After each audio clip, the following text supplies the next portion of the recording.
la révolution. Vive le capitaine Thomas Sankara.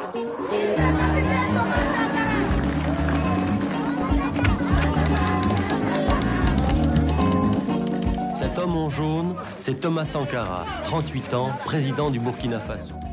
Sankara, c'était le président au cœur tendre, un idéaliste, un personnage étonnant, sans doute le président et le chef d'État le plus surprenant de la planète. La France ne comprend pas l'Afrique. Et il est grand temps qu'elle la comprenne. Christophe Cuplin, bonjour. Bonjour.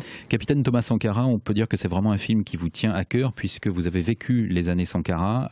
Vous aviez 19 ans en 1985 quand vous avez débarqué à Ouagadougou. Quel souvenir vous gardez de ces années-là ? Ouh là là, une foule de souvenirs.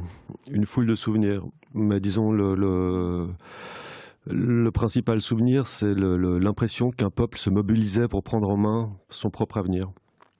Vous aviez vraiment l'impression de voir l'histoire en marche à ce moment-là, au Burkina ? Oui, mais je ne me rendais pas compte puisqu'on était dans le mouvement, dans l'instant. Donc rétrospectivement, je peux dire que l'histoire s'écrivait en direct à l'époque. On est 28 ans après l'assassinat de Thomas Sankara et on peut dire qu'il garde un énorme capital de sympathie en Afrique, mais au-delà aussi. On l'a vu notamment quand votre film a été présenté au FESPACO, le Festival panafricain du cinéma à Ouagadougou. C'est dû à quoi ?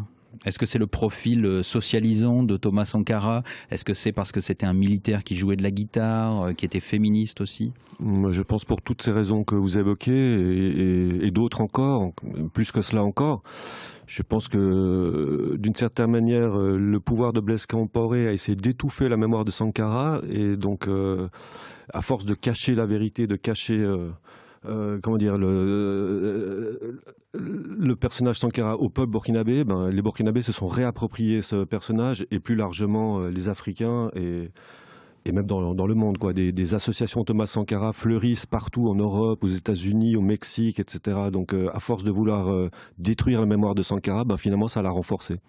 Mais quelle est l'image que vous gardez, vous, de lui après avoir fait ce film ? Qu'est-ce qui ressort ? C'est un visionnaire, un féministe, un socialiste, un écologiste avant l'heure, peut-être ? Oui, de nouveau, il y a tout cela, mais je dirais en plus, pour moi, c'est son anticonformisme qui me frappe le plus, peut-être. À tout niveau, donc anticonformisme politique par rapport à toutes ses décisions, par rapport à son style de vie et sa manière d'être, quoi. Vous avez parlé du style de vie de Thomas Sankara, il gagnait l'équivalent de 230 € par mois, il possédait qu'une guitare et un revolver et puis une Renault 5. Ça aussi c'était détonnant à l'époque en Afrique et ça pourrait l'être toujours d'ailleurs. Tout à fait. En fait, il ne possédait pas la R5, c'était celle de la présidence, donc c'était pas la sienne.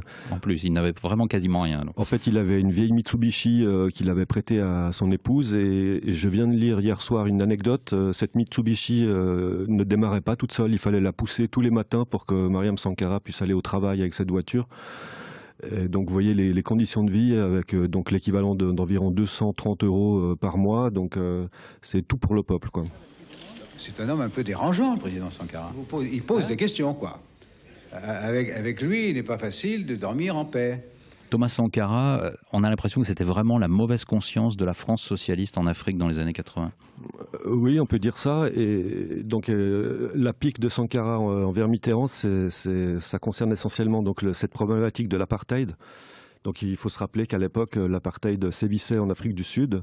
Et donc Sankara était un grand combattant contre l'apartheid. Et donc il a reproché à Mitterrand, aux autorités françaises, d'avoir reçu Pik Botha, qui était le Premier ministre du régime sud-africain, je crois. Et Jonas Savimbi. Jonas Savimbi, qui lui faisait la guerre pour l'UNITA en Angola, donc qui soutenait le régime blanc de l'apartheid. Donc c'était inconcevable. La France, qui est la patrie des droits de l'homme, comment ce pays peut recevoir des gens qui ont des personnages qui ont les mains tachées de sang. Donc c'est un discours cohérent. Je veux dire, il n'a pas laissé passer l'occasion de critiquer Mitterrand pour avoir reçu ces gens. Et on sent François Mitterrand très mal à l'aise. D'ailleurs, il tousse à un moment quand on lui parle de Jonas Savimbi et de Pik Botha. Oui, parce que d'une certaine manière, c'est comme si Sankara sortait du cadre, ne respectait pas un protocole de bon usage d'amitié franco-burkinabé. il y avait un imprévu, quoi. Donc Mitterrand a été très surpris par cette vindicte de Sankara et bon, ça l'a beaucoup agacé. Alors vous dites que Thomas Sankara ne respectait pas les usages. Il y a encore un exemple qu'on voit dans votre film qui est peut-être plus connu, c'est le discours sur la dette en juillet 1987. Là, Thomas Sankara s'exprime devant l'OUA, l'Organisation de l'Unité africaine, et il appelle à ne pas payer la dette extérieure. Je ne parle pas seulement au nom du Burkina Faso, mais également au nom de tous ceux qui ont mal quelque part. Je parle au nom de ces millions d'êtres qui sont dans les ghettos parce qu'ils ont la peau noire. Je parle au nom des femmes du monde entier qui souffrent d'un système d'exploitation. Elles sont aujourd'hui dominées par des hommes eux-mêmes dominés. Donc elles sont doublement dominées. Alors, on est 2 mois et demi avant son assassinat et quand on voit l'enchaînement des images dans votre film, on peut se demander si c'est pas ce discours qui a scellé son sort. Oui, bon, donc c'est un peu symbolique, oui, parce que c'est peut-être un des discours les plus forts qui déstabilise un peu plus, enfin qui remet le plus en cause, en question l'ordre mondial. Mais dans la réalité, en fait, c'est pas uniquement ce discours il n'est pas mort à cause de discours en particulier. Il est peut-être décédé il était assassiné peut-être à cause de tous les discours qu'il a prononcés pendant sa présidence et même avant sa présidence. Faut se rappeler que Thomas Sankara était Premier ministre dans le précédent gouvernement en 83. Il n'a tenu que 3 mois parce que déjà il disait tout ce qu'il pensait et là les autorités françaises sont intervenues, ont délégué M. Guy Pen qui a fait enfermer Sankara le 17 mai 83.